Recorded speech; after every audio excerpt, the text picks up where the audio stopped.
This conference will now be recorded. अद्य गुरुवासरः अथवा बृहस्पतिवासरः माघशुद्ध नवमी दिनांक 10 फेब्रुवारी 2022 रसरत्न समुच्चय उदावर्तादि निदान शङ्खं चक्रं जलौकान् चारुदोर्भिश्चतुर्भिः सूक्ष्मस्वच्छातिरुद्यांशुकपरिविलसन् मौलिमम्भोजनेत्रम् कालाम्भोजोज्ज्वलाय कटितटविलसच्चारुपीताम्बराढ्यम् वन्दे धन्वन्तरिन्दन् निखिलगदवनप्रौढदावाग्निनीलम् प्रौढदावाग्निनीलम् ब्रह्मणो हि समारब्धा मात्रेयाद्येषु पूजितान् अस्मदाचार्यपर्यन्तां वन्दे गुरुपरम्पराम् आयुर्वेदरतं वन्दे माधवाख्यं महागुरुम् आयुर्वेदामृतं सर्वं शिष्येभ्यो यः प्रदत्तवान् द्रष्टा ज्ञानी दृष्टकर्मा कृतकर्मा तथैव च अध्यापको विश्वश्रेष्ठो महान् संशोधकस्तथा गुणैरेतैः समुदितैः यत्कार्यं प्रतनोति सः समृद्ध्यर्थं हि कार्यस्य वयं सरस्वत्यै नमो यस्याः प्रसादात् पुण्यकर्मभिः बुद्धिदर्पणसङ्क्रान्तं जगदध्यक्षमीक्षते आत्रेयं प्रथमं वन्दे आयुर्वेदजगद्गुरुम् आयुर्वेदामृतं सर्वं गृहीत्वा हि सुरेश्वरात् अग्निवेशादिकेभ्यो यत्प्रयच्छत् मुनिसत्तमः प्रथमं तन्त्रकर्तारम् अग्निवेशं नमाम्यहम्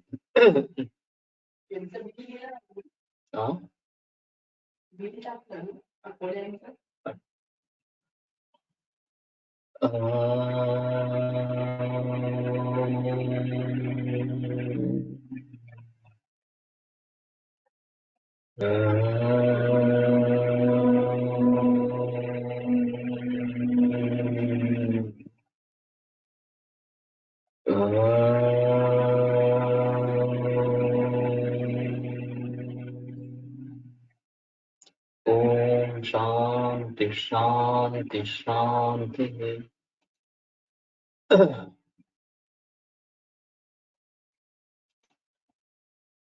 अथ उदावर्ताति चिकित्सनम चैप्टर शुरू हो रहा है।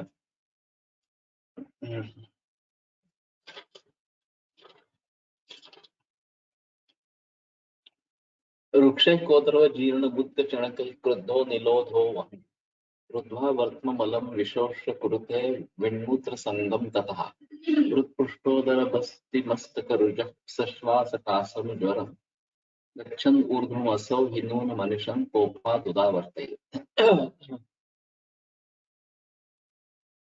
तो वृक्षैः कोदरव जीर्ण बुद्ध चणकैः अनिलः अधः अनिलः क्रुद्धः वहन् रुद्ध्वा वर्त्म।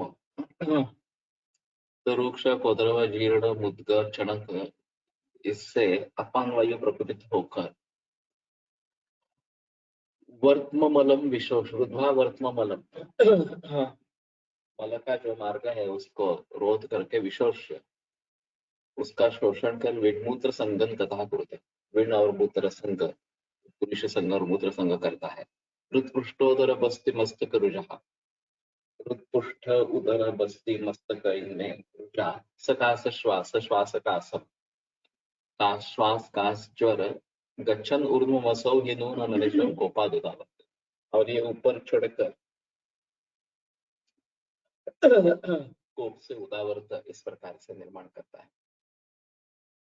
कंकुष्ठ हिंग सिंधु थ त्रिवृद्धन्ति वचाभयाः चतुर्कस्य तु मूलं च कल्कीकृत्य प्रोक्षेत् घृतं चतुर्गणे गवां क्षीरे युक्तं स्तु क्षीरमात्रया उदावर्तो दरानाहान् हन्ति पानेन सर्वथा।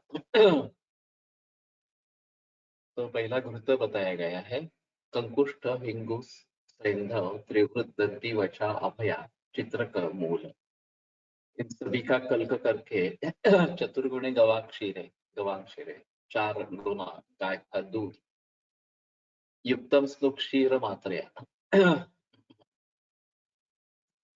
तो स्नुक क्षीर की जितनी मात्रा है उतनी मात्रा में देना है ऐसा रहेगा। इस घृत को उचित मात्रा में शुद्ध सेहट के दूध की थोड़ी मात्रा में पिलाकर पान करने से तो क्षीर मात्रा युक्तम ऐसा करेंगे तो थोड़ा उसमें स्नेही क्षीर डाल के ये घृत देना है। तो स्नेही क्षीर तो काफी स्ट्रॉन्ग विरेचक है। उदावर्तो दरान अन्यान हंति पानेन सर्वदा। तो उदावर्त उदर आनाह इन सभी का नाश करता है। ये घृत भी वैसे अच्छा है, लेकिन इसके साथ में इसका दूध है सिहुंडी का, इस प्रकार का स्मुक्षीर है। अतिसार चिकित्सा, अरे बाप। तो इसमें एक ही योग दिया गया है, ये थोड़ा अजीब है।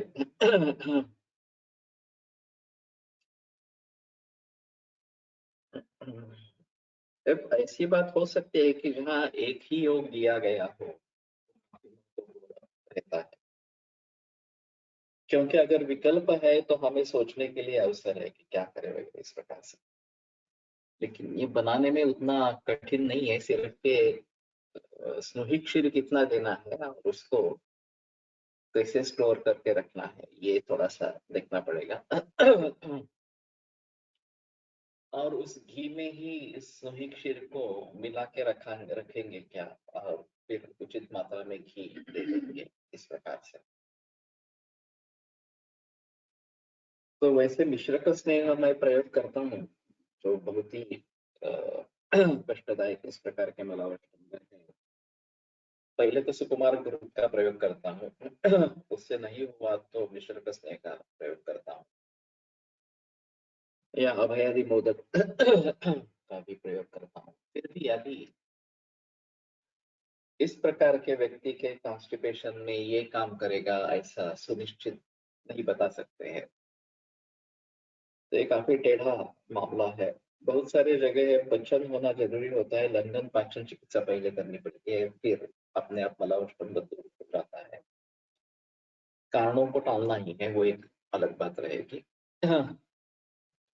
और जब मानसिक कारण होते हैं, टेंशन्स होते हैं, तब ये काफी दिक्कत वाली समस्या होती है, क्योंकि ये टेंशन्स को जब तक दूर नहीं करेंगे तब तक पचन नहीं होगा, पचन नहीं होगा तो मलावटंब दूर नहीं होगा।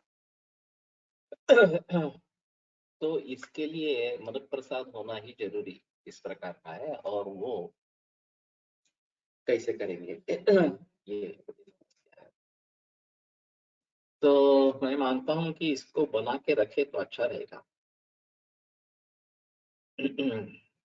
बाकी गुर्त का पार्ट तो सिंपल है उसमें, और गवां का क्षीर है, गोमूत्र भी नहीं प्रयोग किया है, वो दुग्ध पाया है। तो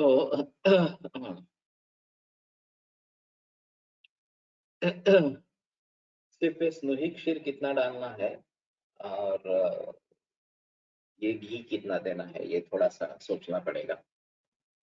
और स्नुही क्षीर हमारे पास तैयार होना चाहिए, दूसरी बात इसमें है। अतः अतिसार चिकित्सा अत्यमुपान तिलपिष्ट विरूढ़ रूक्ष शुष्कामिषाद्वगम अध्यक्ष अध्यक्ष में बद्धमल ग्रह, हाँ फक्त विरेचन एवढीच आहे। बद्धमल ग्रहात येहि क्रुद्धो निलोति शरणाय च कल्पते अग्निं हत्वा शिथिलयन् अपि तोयधातु। तात्यंबुपान तिल पिष्ट विरूढ़ रूक्ष शुष्क आमिष अध्यशन बद्धमल ग्रह वगैरह से क्रुद्धा अनिला प्रकुपित वायु अतिसरणाय च कल्पते। अतिसरण के लिए कारण होता है। अग्निम हत्वा मलम शिथिलयन अपि तोयधातु। तो अग्नि का नाश करके, मल का शिथिल करके और अपधातु को भी शिथिल करके वो अतिसार के लिए प्रवृत्त इस प्रकार का हो जाता है। सुश्लक्ष्ण तीक्ष्ण चूर्णं तु रसेन्द्र समभाविकं कांचनार रसैर्दृष्टं सर्वातिसारनाशम्। सुश्लक्ष्ण तीक्ष्ण चूर्णं तु रसेन्द्र समभाविकं तो ये धातु क्यों कहा? नहीं, सौषम्यापाम धातु अग्निम प्रवृद्धा, बाकी बलिदान वगैरह में भी अपाम धातु वृद्धा, इस प्रकार का ये जो अत्यपुपान से उदक व स्रोत की दृष्टि होती है। और फिर ये अतिसार के लिए प्रवृत्त करते हैं।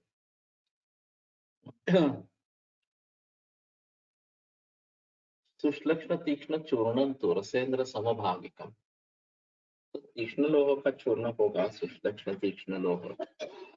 तीक्ष्ण लोह का अत्यंत सूक्ष्म तथा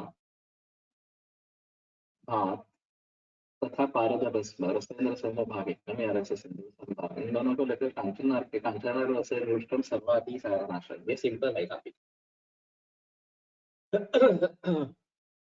तो तीक्ष्ण लोह भस्म और रस सिंधु और कांचन और रस की भावना थोड़ा अजीब है।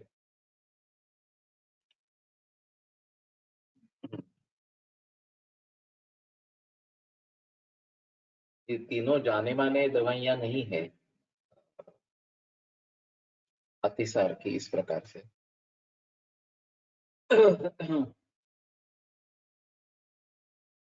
दर्द से कहा गया है इसको। बनाने में आसान हो। ये लोह के अलग अलग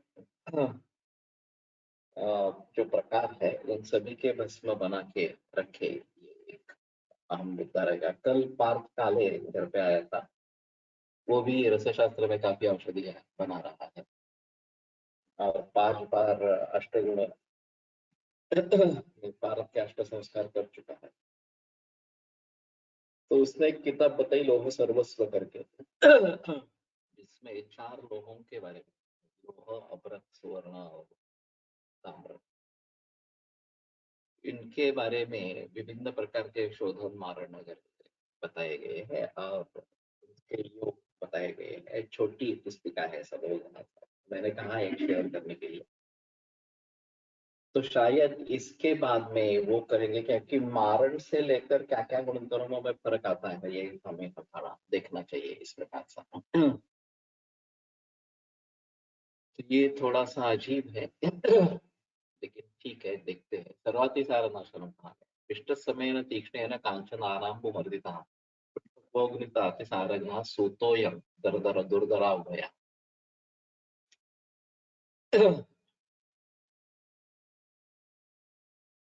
तो पारद का है, अब ये पारद और लोह, तीक्ष्ण लोह, कांचनार की भावना और पुटपुट वहां अतिसार है, तो इसमें पुट देना है।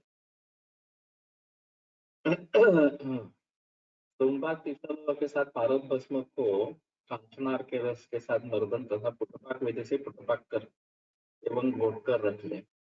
यह दरदुर नामक रस तथा उचित अतिसार शामक अनुपानों के साथ सेवन करने से अतिसार को नष्ट करता है। तो इसमें पुट भी दिया गया है। तो ये थोड़ा और आगे वाला इस प्रकार का होगा। अथ आनंद भैरव हिंगुलम वत्सलाभंच मदिक्षम टंकणम तथा कणा मर्दय समभागंच रसो ही आनंद भैरव। तो आनंद भैरव कास और आनंद भैरव अतिसार, इस प्रकार के दो मिलते हैं। तो शायद ये सिर्फ आनंद भैरव अतिसार ये सिंपल है पाठ वैसा। हिंगुल वत्सला मरीच टंकण पिप्पली संभाग लेके मर्दन करे, आनंद भैरव इस प्रकार का है। गुंजय का व अर्ध गुंजा व बलम ज्ञातवा प्रदाप है, गुंजा या आधा गुंजा दे दे। उदनालय है चान कुटच से फलन त्वचम, और फिर उसके बाद में कुटच का फल और उसकी छाल, इसको चाटे बद से चूर्णितं कर्षमान मात्रं तो त्रिदोषोत्थाति सारजित।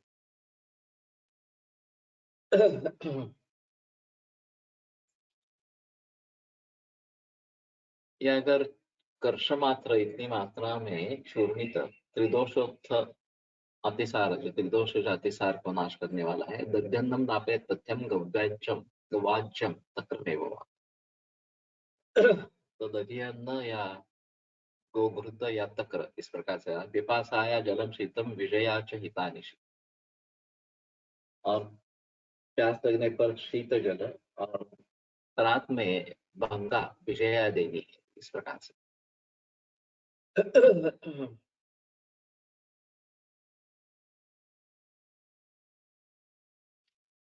आनंद भैरव। शुद्ध हिंगुल कत्सनाम मच्छमरित कंकण पीपर चले शिशि भारती।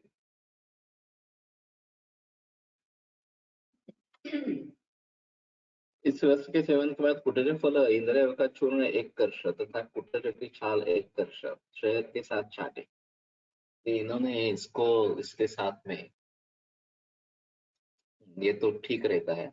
कुटज का फल इंद्रज और कुटज की छाल ये 1-1 कर्ष इसके बाद में छाटे। तो शायद ये भी बात हो सकती है कि इसमें ये उतनी मात्रा में मिला के रखे और शहद के अनुपान के साथ दे दे। और दध्यन्नम दापयत तथ्यम, दही, भात या गाय का घी या गाय का मट्ठा। और रात में तो भंगा देने के लिए कहा गया है, तो ये थोड़ा सा अलग किस प्रकार का रहेगा, लेकिन आनंद भैरव अतिसार मिलता है। तो ये भी पाठ है कि एक बार देखना पड़ेगा। लेकिन ठीक है, ये वैसे बनाने में आसान है। इसमें पारद या गंधक कुछ भी नहीं है, हिंगुल है।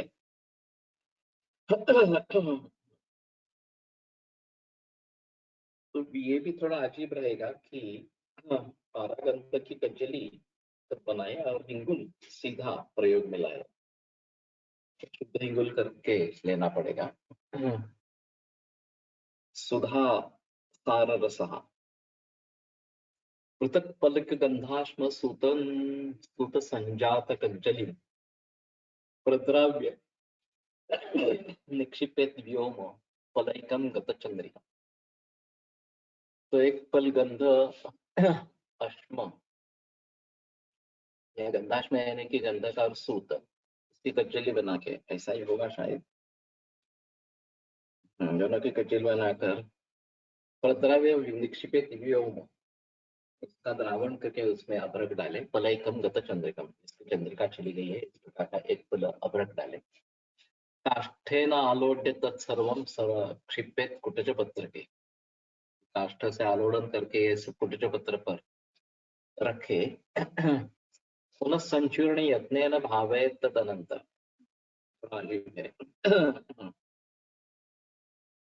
जब सभी द्रवित होकर एक मेल हो जाए तो गोले गोबर के ऊपर कुटज पत्ता रखे और उस पर गिरा दे। इसके बाद ऊपर कुटज का पत्थर रखकर ऊपर से गोबर की पोटली से दबा दे।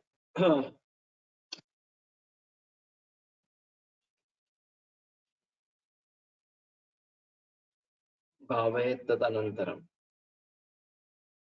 फिर चूर्ण करके उसको भावना देनी है। ये कुटज पत्र का पहली बार मैं देख रहा हूँ कि इस प्रकार के परपटी बनाने के लिए कुटज पत्र का प्रयोग इस प्रकार का। बालतेन्दु फलद्रावैः क्षीर कौडुम्बरैस्तथा अरुणत्वग्रसैश्चापि दुग्धिनी स्वरसैस्तथा कुटपक्वस्य बालस्य दाडिमस्य रसैः शुभैः कृष्णकाम्बोजिकामूलरसैः कुटजवल्कजैः। काफी बढ़ता जा रहा है। इसके बाद स्वांग शीतल होने पर खरल में रख उसे महीन पीस ले और तेंदु के पत्तों के कच्चे फलों के रस या क्वाथ, गूलर का दूध, सोना पाठा छाल का क्वाथ, दुधिका का स्वरस्फुटक द्वारा निकाला यह हुआ अनार के फल का रस, करिंदे फल का क्वाथ, कंपोजिका, रक्तगुंजा लाल गुंगुनी, लता की जड़ तथा रस तथा कूड़े की छाल का क्वाथ, इन सबों के साथ अलग अलग एक एक दिन भावित करें।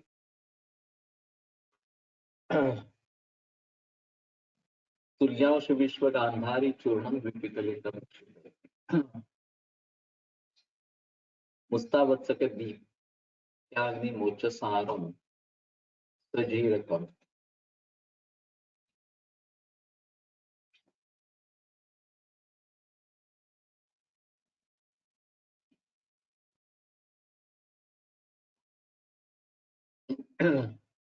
वत्सनाभञ्च कर्षांशं प्रत्येकं तत्र निक्षिपेत् विचूर्णभावे भूया शुण्ठिक्वातेन सप्तधा इत्थं रससिद्धो रसस्पृष्टः करण्डे विनिवेशयेत्।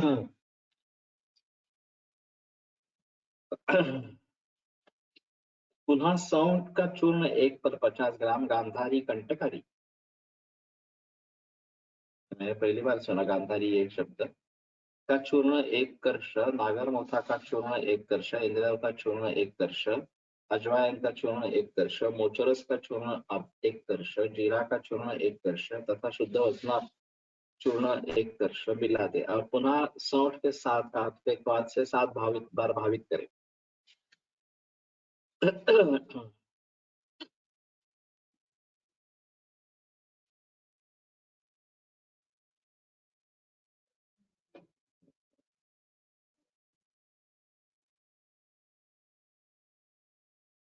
ये द्विपलई क्यों कहा है? द्विपलिकम क्षिप्ते तुल्यांश विश्व गांधारी चूर्णम, ये तुल्य डालना है। ये द्विपल डालना है इस प्रकार से 50।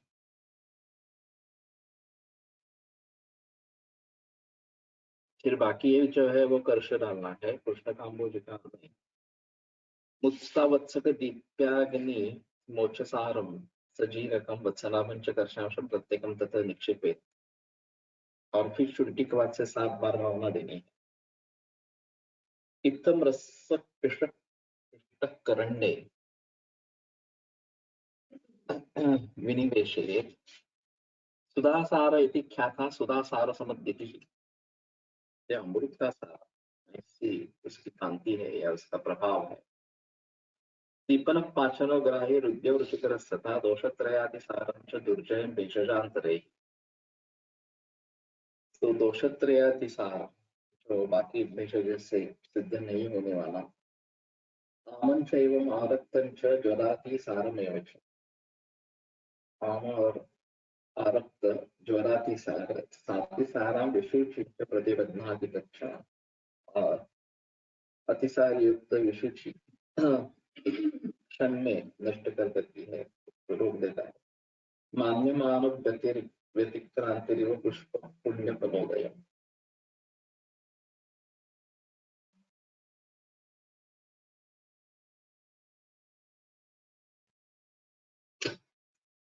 पुण्य फलोदय जैसे मान्य मानव व्यतिक्रांति को दूर करता है, उच्च पुरुष का पूजा का व्यतिक्रम करने से पुण्य फलों का उदय प्रतिबद्ध हो जाता है,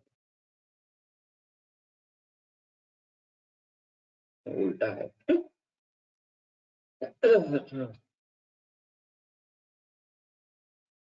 पुण्य का फल प्रतिबद्ध हो जाता है, उसी प्रकार ये अतिसार को प्रतिबद्ध करता है। ये तो मालूम नहीं मिलता है इस प्रकार का, और काफी मुश्किल भी है बनाना सुधा सार रस, क्योंकि सरक्त अतिसार में भी उपयुक्त है। तो शायद अभी अल्सरेटिव कोलाइटिस के पेशेंट्स बहुत ही पीड़ादायक है, और एलोपैथी में मेजोकोल का प्रयोग शुरू हो जाता है और उसकी मात्रा बढ़ती जाती है, उसके साइड इफेक्ट्स काफी है और रोग तरीके से पूरी तरीके से मिटता नहीं है, तो बरसों बरसों तक ये सिलसिला चलता रहता है। तो ऐसी हालात में कैसे करेंगे, ये एक बड़ी समस्या है। सोरण परपट्टी, मोचरस, बिच्छा बस्ती वगैरह वगैरह देते रहते हैं। मैंने कुछ मरीजों में अंतराल कृमि ऐसा निदान करके कृमिग्न चिकित्सा किया है, उसमें भी है ज्यादा उष्ण तीक्ष्ण दवाइयां नहीं दे सकते, हल्दी का प्रयोग करते हैं। कृमिग्ना हल्दी योषित प्रिया हट विलासन, हल्दी के पर्याय नाम में वो कृमिग्न है, इस प्रकार का बताया गया है। और व्रण के लिए हल्दी अच्छी है, ये बाहर तो हम लगाते ही हैं।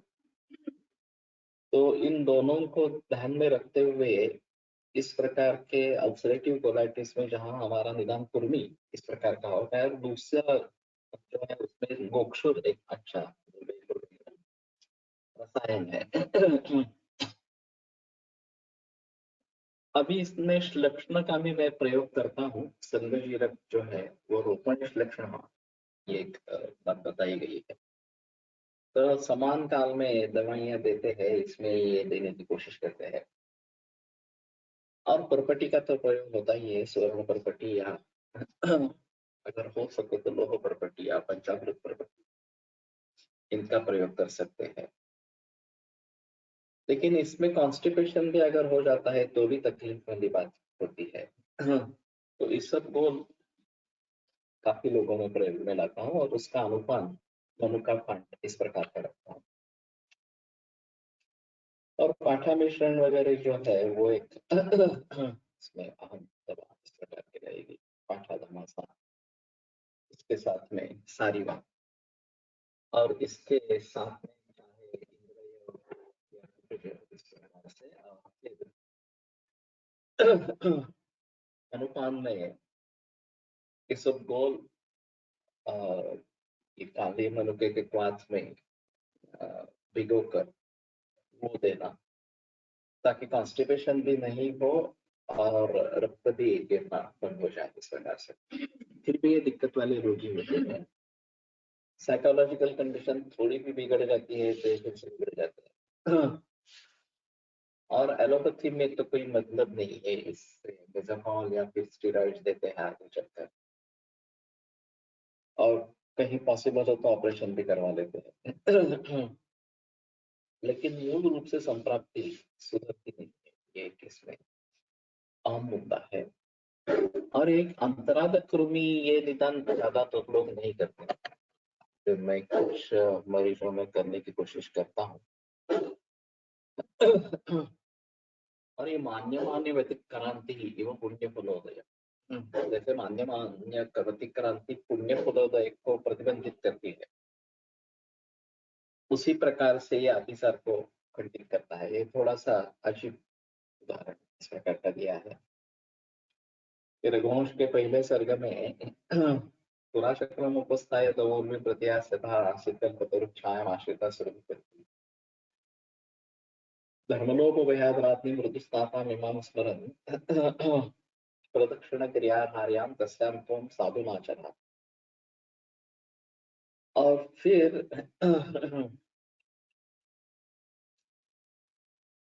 तुम्हारा जो कार्य हो नहीं रहा है वो विद्धि सारगलम आत्मना प्रतिबद्धनाति श्रेयः पूज्य पूजा व्यतिक्रम। पूज्य पूजा व्यतिक्रम ये श्रेय को, कल्याण को अटकाव करता है, प्रतिबंध करता है। ये रघुवंश में इस प्रकार से आया है। और वशिष्ठ राजा को कहते हैं इस प्रकार से, और वो अभी हविष्य दीर्घ तत्रस्य सा चेतानि प्रचेतसा भुजंग पीत द्वारं पातालम् अधितिष्ठति सुतां तदीयां सुहृदये कृपा प्रतिनिधिं शुचि आराधय सपत्नी का प्रीता कामधुना। तो उसकी बेटी जो है उसकी आराधना तुम करो, ऐसा वो वहां पे बताते। तो पूज्य पूजा व्यतिक्रम ये पुण्य फल से जो मिलने वाला है, पुण्य से जो फल मिलने वाला है उसको रोकने वाला होता है। तो इसी प्रकार से ये अतिसार को भी रोकता है, ऐसा यहाँ पे बताया गया है। अरे बनाने में काफी मुश्किल है, लेकिन अगर इसी प्रकार का कुछ मिले तो अल्सरेटिव कोलाइटिस के बारे में थोड़ा सोच सकते हैं, क्योंकि बड़ी समस्या है। वैसे एलोपैथी में भी कुछ अच्छी दवाइयां नहीं है, और मरीज हमारे पास आते रहते हैं और काफी मुश्किल रहते हैं ट्रीट करना इस प्रकार से। अथ रसोत्तम पिष्ट विश्वाब्द कल्केन विधाय खरुचक्रिकां निक्षिपेत् स्वेदनी यंत्रे पक्वार्ध घटिकावधि आकृष्यत जलैरेव सम्मर संप्र संप्र मद संप्रमद्यात् हरेद्रसं संप्रमद्य आहरेद्रसं सुधार सार रसस्तत्र क्षिप्त्वा धान्यक मृन्मितं पूर्वोदितेषु रोगेषु प्रददीत जग्वरः। Vacha Haridragan can be used in ulcerative colitis. नहीं, वचा हरिद्रागण काफी उष्ण तीक्ष्ण द्रव्य है। वो आमातिसारा नाशन कहा गया है। इसमें जो दूसरा है वचा हरिद्रादिगण वचा जलद दैवाव नागराति विषामया हरिद्राद्वे यष्ट्या व कलशी कुटजोद्भव। हरिद्रादिगण के बारे में सोच सकते हैं। वो उष्ण तीक्ष्ण नहीं है, वचादि का नहीं प्रयोग होगा। और इसमें थोड़ी भी उष्ण तीक्ष्ण दवाइयां होती है तो सरकता तिसरा शुरू हो जाता है। ये काफी मुश्किल इस प्रकार का रहेगा। मूल में इसमें वर्ण भाव क्यों निर्माण होता है, ये सबसे अहम मुद्दा है। केवल कोलाइटिस और अल्सरेटिव कोलाइटिस में काफी अंतर है और ये भेदावस्था है। इसमें संचयन च प्रकोपं च प्रसरम स्थान संशयम व्यक्तिम भेदं च यो व्यक्ति दोषाणाम समवेत विषय।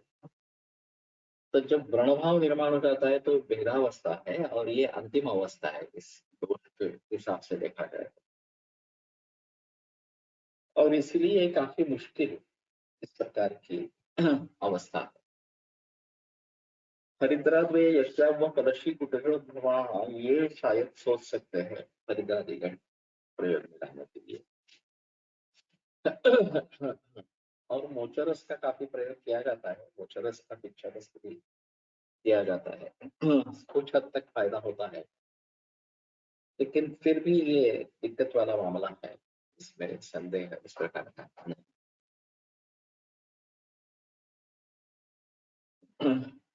इष्ट विश्वाब्द कल्केन विधाय खलु चक्रिका। तो सूंड नागरमोथ इसकी चक्रिका बनाए पेशेंट करके। निक्षेपित स्वेदनी यंत्र पक्वार्ध घटिका स्वेदनी यंत्र में डालकर अर्ध घटिका उसका स्वेदन करें।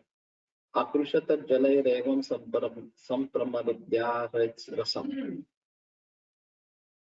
तो उसी जल के साथ मर्दन करके उसमें से रस निकाले। सुधासार रसम तत्र क्षिप्त्वा धान्यक संबितम, और उसमें सुधासार रस डाले। पूर्वदितेषु रोगेषु प्रददीत विषग्वरः, तो पूर्व जो बताए गए हैं उसमें विषग्वर दे दे। गोतक्रेणाथ दध्ना वा पथ्यम देयम हितम हितम, गोतक्र या दही के साथ पथ्य देना है, मित और हित इस प्रकार से। बालरंबा फलं गुर्वी फलं बिल्व फलं तथा आम्रपेशी मधुकम वृंताकं च प्रशस्यते।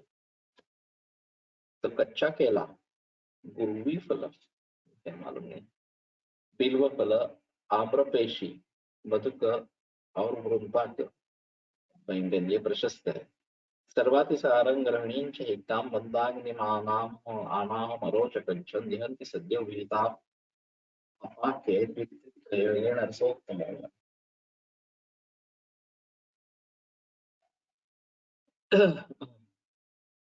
इसके बाद निकालकर उसी जल के साथ पीसकर तथा अच्छी तरह मसल कर रस निकाल ले और इस रस से पूर्वोक्त सुधा रस को एक चावल के बराबर मिला दे सेवन कर तथा सेवन कर। इस योग से पूर्वोक्त सुधासार रस प्रयुक्त होने वाले सभी रोगों में करे। गाय का मट्ठा या दही के साथ टिपकर तथा थोड़ा पथ्य है। इसके सेवन काल में कच्चा केला का शाक, चिकनी सुपारी, पूर्वी फल या चिकनी सुपारी,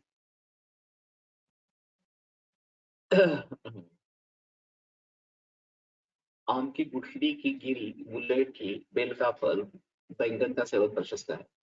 इस सभी प्रकार या सभी प्रकार के अतिसार ग्रहणी, हिक्का, मंदाग्नि, आनाह, आपरा, आरोचक में शीघ्र आरोचक को शीघ्र ही नष्ट करता है। इस रस के 2-3 दिन सेवन करने के आम बिना का भाग पककर बाहर निकल आता है। विहेता आम पाके ऐसा है। पितृ प्रयोगण रसोत्तम, तो 2-3 दिन के प्रयोग से ही ये आम पाक दूर हो जाता है इस प्रकार से। तो पहले तो सुधासार रस होना चाहिए, फिर ये इसके साथ में ये रस दे सकते हैं। और ये पुटपाक विधि से जैसे ये करना है, रस निकालना है।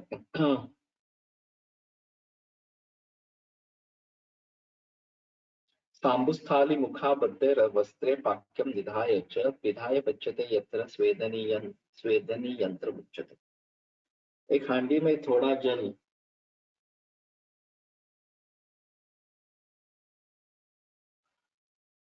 छोड़कर उसके मुख के ऊपर एक कपड़ा बांध दे और उसके ऊपर स्वेदन करने योग्य पदार्थ को रखकर तथा अटक कर जो पाचन किया जाता है उससे स्वेदनी यंत्र कहते हैं। तो ये जो मुस्ता और विश्व का कल्प इसमें है। वैसे अतिसार में मुस्ता और विश्व बहुत अच्छा काम करता है। तो शुरू में केवल सूचक सोलह सूचक और मुस्ता विश्व इन्हीं का प्रयोग करता था सामावस्था अगर अतिसार की है तो। किस बात में अनुपान में शायद ये गुड़ शुंठी योग जो है, शुंठी गुड़ और जायफल और गुरुत, जायफल और शुंठी को घीस कर पानी में उसमें गुड़ और घी डाल के थोड़ा गर्म करके दे देते हैं। तो ये काफी अच्छा पाचन और फिर स्तंभन करने वाला होता है। तो लोगों को घर पे भी बनाने के लिए बताता हूँ। तो विश्व और मुस्त ये दोनों अच्छे हैं पाचन के हिसाब से। तो इन्हीं का सिर्फ प्रयोग करेंगे तो भी ठीक है इस प्रकार से। इदमेव तिन्दुकयन्त्रम् अथ लोकेश्वर। दो भागो गंधकस्याष्टौ शंखचूर्णस्य यजे एकमेव रसस्य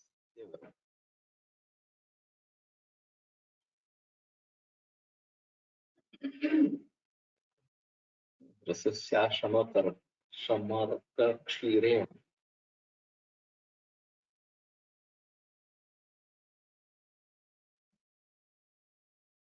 अंशम अर्कक्षीरेण। तो बीच में अनुस्वार चला गया। एकमेव रसस्य अंशम अर्कक्षीरेण मध्य। ठीक है, दो भाग गंधक,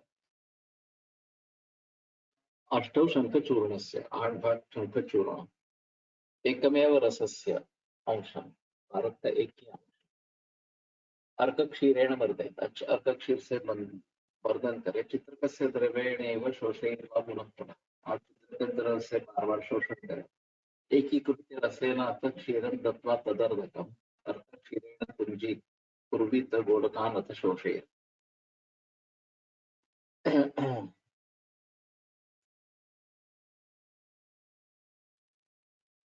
क्षीरम से अलग क्षारम दत्वा तदर्धकम्। हाँ, तो एक करके रस के साथ शुद्ध गंधक दो भाग, शंख भस्म आठ भाग, शुद्ध पारद एक भाग, इन तीनों को मंदार के दूध के साथ मर्दन करे और चित्रकूट के वात से भावित करके सुखा दे। इस प्रकार बार बार भावित, 7 बार भावित कर सुखा दे और सभी औषधों के आधा भाग शाम मिलाकर इस रस के साथ मेल कर ले।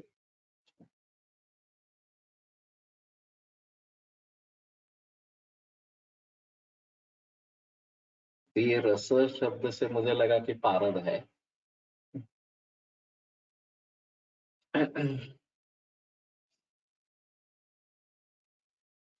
तो स्वर ये शिक्षा उसमें आधा मिला ले। इसके बाद मंदार के दूध के साथ घोट कर गोलक बना ले और सुखा ले। अर्क क्षीरेण कुर्वीत गोलकान् अथ शोषय विरुद्ध च चूर्ण लिप्ते च भांडे दद्यात् फुटन्तः। और फिर ये चूने का लेप जिसमें दिया गया है इसमें रखकर फूट दे, भांडे में रखकर फूट दे। लोकेश्वर रसो येषः ग्रहणी रोग कृतनः। ये लोकेश्वर रस है ग्रहणी रोग का नाश करने वाला। गुंजा चतुष्टयं चास्य मरीचाज्य समन्वितं तदधिभक्तं च पथ्यं लोकेश्वरे तथा। तो 4 गुंजा मात्रा में देना है मरीच और घृत के साथ, और दधिभक्त ये पथ्य है। ये लोकेश्वर रस है। ये बनाने में वैसे आसान है।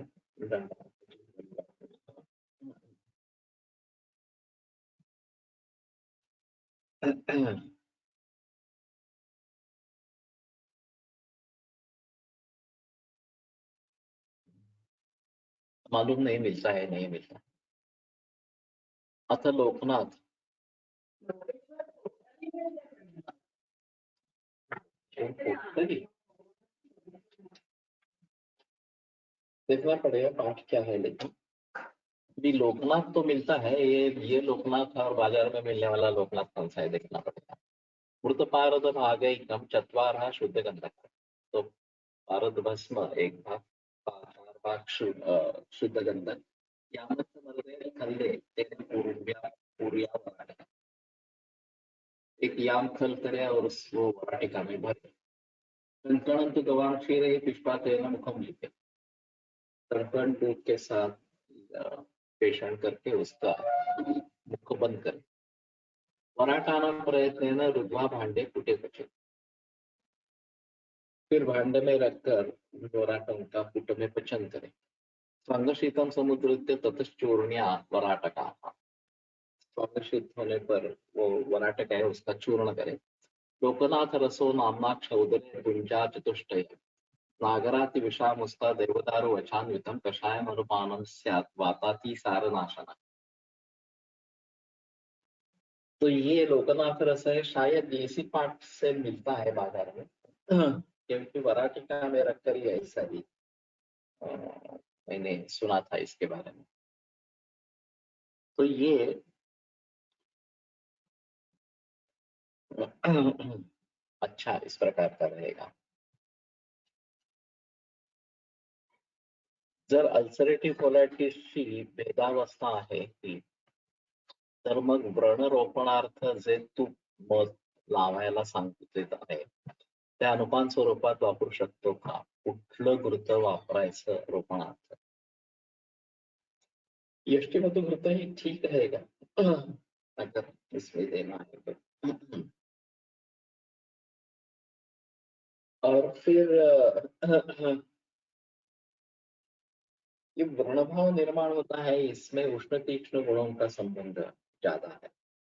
और रोपणेश लक्षण ये बात बताई गई है। वैसे दुर्गविश लक्षण है और यष्टिमधु भी लक्षण है, तो ये शायद इसमें काम करेगा, ऐसा है। और बस्ती के द्वारा भी थोड़ा प्रयोग कर सकते हैं के बारे में कि यष्टिमधु घृत का मात्रा बस्ती दे देंगे तो चल सकेगा, लेकिन ये थोड़ा थोड़ा करके देना है। और अंतरादक कृमि इस प्रकार का निदान है तो थोड़ा अलग तरह से सोचना पड़ेगा। गौरियादि घृत एक विलोम करके प्रयोग में है, वो भी काफी पित्त शामक रक्त प्रसादन इस प्रकार का है, वो भी शायद दे सकते हैं, लेकिन वो बनाना पड़ेगा, वो तो बनाना है। चौधरीर्गुंजा चतुष्टय नागराति विषामुस्ता देवदारु वचान्विता।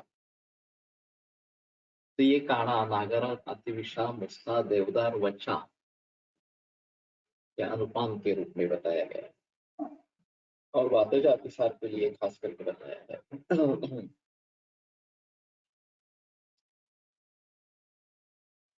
ये ग्रहणी में एक नागरादि चूर्ण आया है पित्तज ग्रहणी में, वो मैं काफी प्रयोग करता हूँ। या गुडिम्बादि चूर्ण भी है पित्तज ग्रहणी में, वो भी परिमांति काम करता है। लेकिन अल्सरेटिव कोलाइटिस के लिए सिर्फ इतना काफी नहीं होता, ये बात सही है।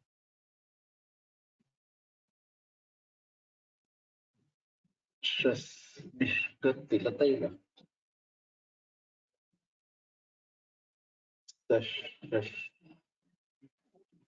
शनिष्क या शनिष्क तैलम पनिष्क तैलम शनिष्कम तिलतैलस्तम निष्कम नंबीरजम रसम लवणम पंचगुंजंच अंगुल्या हृदय आमो आपाते सारजनम इह पच्चम च पूर्ववत। राजीव है। शनिष्कम ये ऐसा कुछ लिखा गया है। लवणम पंचगुंजंच अंगुल्या मर्दयद्रणम अमवातास्थित आराधना लिहेत प्रत्यंच पूर्व. प्रेग्नन्सी आणि ब्लड म्यूकस एक IBS असेल तो क्या देंगे. मैंने तुमसे बात की थी. तो ये काफी मुश्किल है. मोचरस कुटज आदि का प्रयोग करते रहना चाहिए. और फिर भी प्रेगनेंसी टिक पाएगी नहीं टिक पाएगी ये बताना मुश्किल है. काफी इस प्रकार से स्वर्ण पर पट्टी तो दे सकते हैं, इसमें प्रॉब्लम नहीं.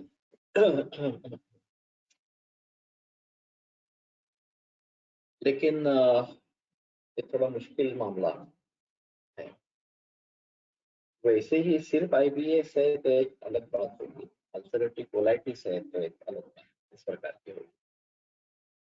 IBS भी अच्छी तरीके से ठीक करने में मुश्किल होती है. और ये जो इरिटेबिलिटी, ये एक बात कही गई IBS के बारे में. तो मन का क्षोभ होना ये इसमें एक अहम मुद्दा है. और उसका मूल असमाधान में होता है. और असमाधान किस चीज का है ये पता नहीं चलता.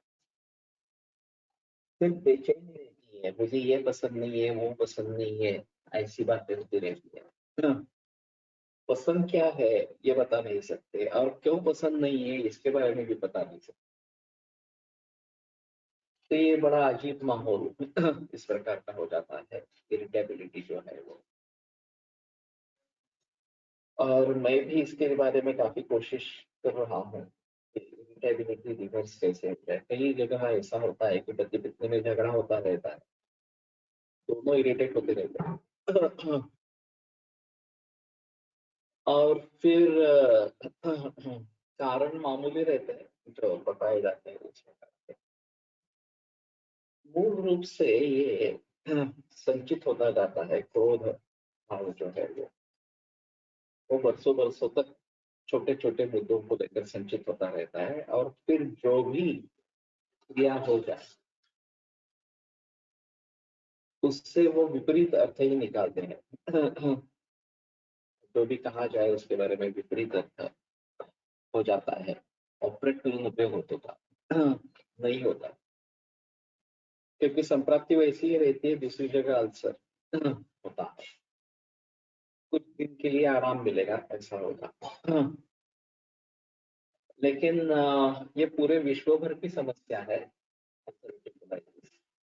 और ऑपरेशन से अगर ठीक होती तो तुरंत सभी जगह ऑपरेशन करवा लेते. स्टेरॉइड डिपेंडेंट हो जाते हैं बाद में और वो भी अच्छा नहीं है स्टेरॉइड डिपेंडेंट.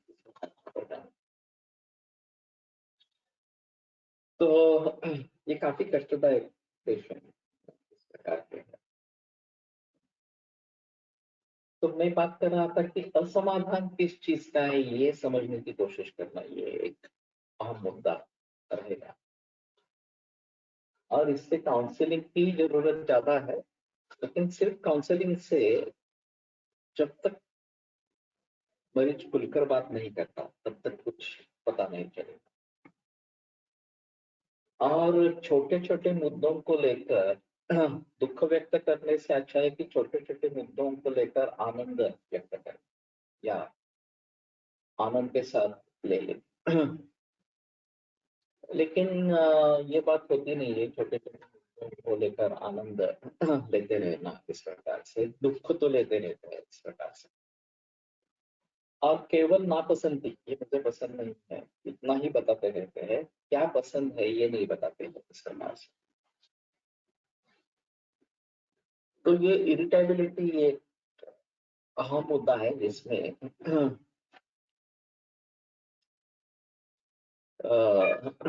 कैसे उसमें से मार्ग निकाले ये देखना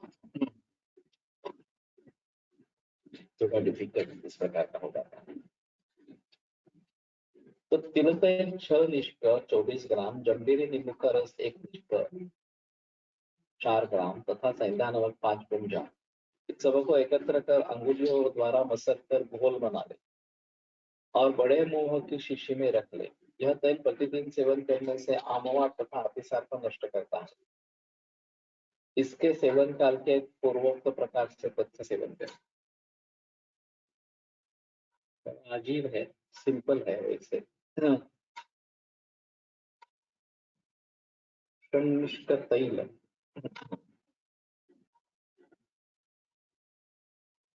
और एक थोड़ा सा ये इमल्शन जैसा बनेगा, लेकिन नींबू का रस टिकता है ये काफी मुश्किल है।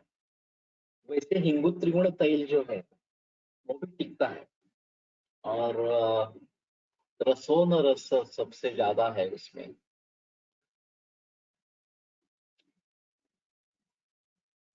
IBS अल्सरेटिव्ह कोलायटिस मध्ये मानस हेतु शिरोधारा आणि अभ्यंग ग्रहणी चिकित्सा सर्व सोबत करावं लागतं। तो है, ये सभी करने के बाद कुछ मरीज बिल्कुल रिस्पॉन्ड नहीं करते, ऐसा है। तो मेरे पास भी इस प्रकार के फेलियर केसेस है कि बहुत सारी कोशिश करने के बावजूद भी कुछ नहीं हुआ। इस प्रकार से बरसों बरसों तक सिलसिला चलता ही रहा इस प्रकार से। अगर मेंटेन होते हैं या फिर होते हैं तो भी ठीक है, लेकिन मैं समझता हूँ मानसिक भाव ही ज्यादा प्रबल इसमें होते हैं, और जब तक उन मानस भावों के बारे में हम कुछ नहीं कर पाते तब तक मुश्किल है। अभी ये शायद शनिष्क तैल एक करके देख लेंगे। आमवात और अतिसार ये थोड़ा अजीब कॉम्बिनेशन है।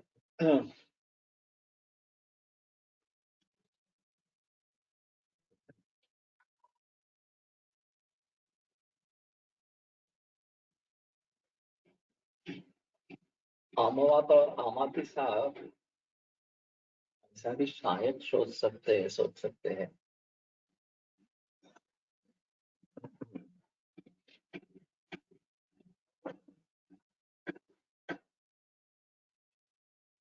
एक बार करके देखते हैं किस प्रकार से होगा।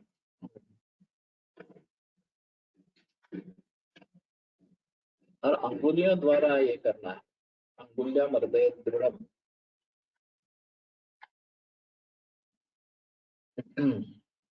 नागसुंदर रस ये आगे वाला रस है। नागभस्म रस व्योम गंधैर अर्धफलोन्वितैः कुर्वीत कजलिं श्लक्ष्णा प्रक्षिपेत् तदनन्तरं द्विफलोन्वितरालायाः कृताया परिमिश्रिता पृष्ठैर्यक्षाक्षसिन्धुत्ववचाभ्योष विजीरकैः सपथ्या विजयादीप्यैः तुल्यांशैरवचूर्णितैः मेलयत् प्राक्तनं कल्कं भावयेत् तत् अनन्तरं महानिम्बत्वचासारैः काम्बोजी मूलजद्रवैः।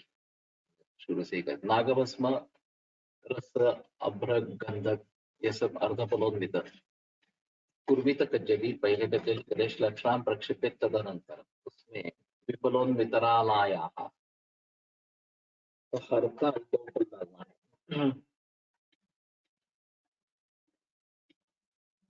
एक कढ़ाई में राल, अच्छा, विफलोन्वितरालायाः, तो मुझे मैंने ये र है बीच में, तो ये राल दो फल रखकर चूल्हा पर चढ़ाकर आग दे। जब राल दहित हो जाए तो पूर्वोक्त कजली को छोड़ दे और कलछी से चलाकर उतार ले। पृष्ठदि अक्षाक्ष सिंधुत्व वचाभ्योष विजीरकैः सपथ्या विजयादीप्यैः तुल्यांशैरवचूर्णितैः मेलयेत् प्राक्तनं कल्कं भावयेत् तदनन्तरम्। ये मलहम जैसा बन जाएगा। फिर इसके बाद में यक्ष पहले का छिलका सेंधा वचाभ्योष सफेद गिरास का धान तथा अजवाइन समागम तथा चूर्ण बनाकर इसमें पूर्वोक्त कल्क को मिला दे। इसके बाद इन औषधों को एकत्र खरल में रखकर महानिम्न पकाएं की छाल के 5 से 3 बार भावित करें। इसके बाद काम्बोजी माशपर्णी है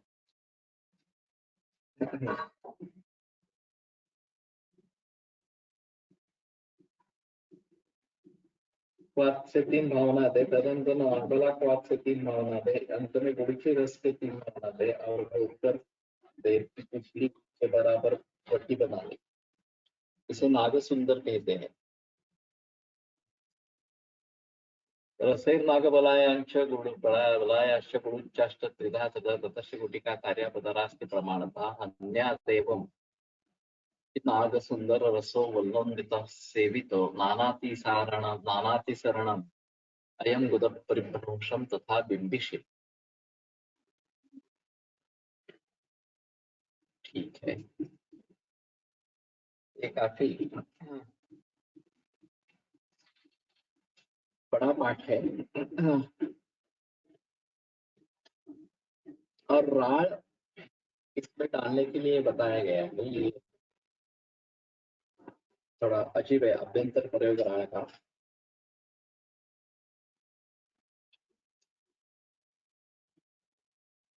और ये शायद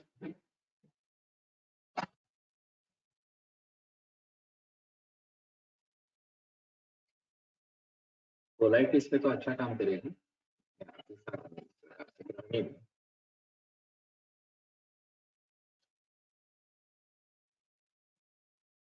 गुदभ्रंश बिंबिषी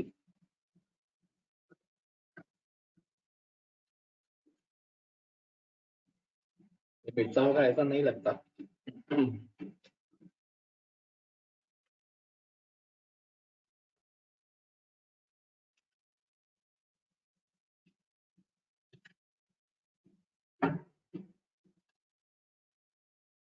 तो शायद इसके बारे में थोड़ा देखना पड़ेगा।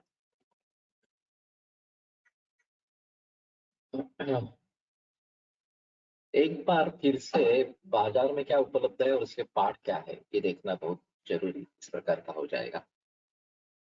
और फिर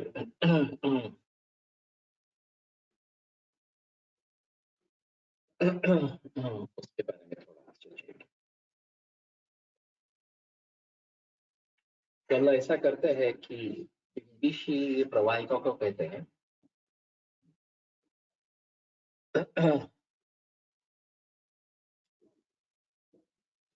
मुझे श्रीवर्धन के लिए निकलना है, तो शायद थोड़ा 7 सवा 7 बजे तक सुबह का समाप्त कर ले। परसों मैं श्रीवर्धन तो पहली बार वहां से कंडक्ट करने की कोशिश करूंगा शनिवार को। अगर हो पाता है तो ठीक है, नहीं हो पाता है तो डायरेक्ट मंडे को कोकण में से होगा।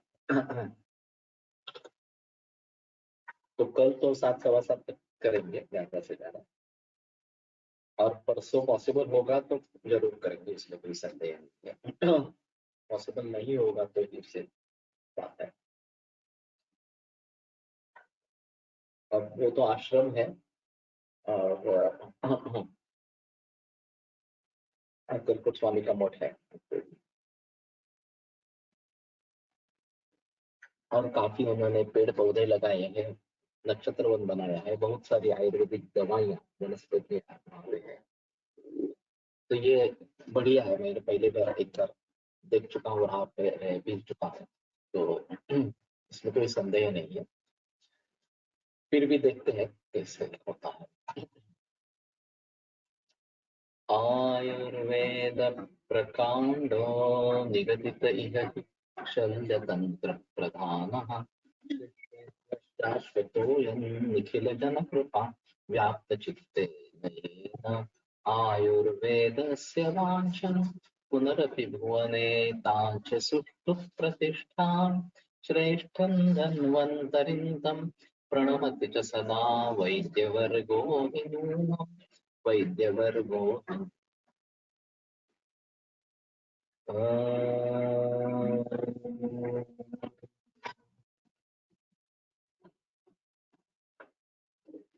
ओम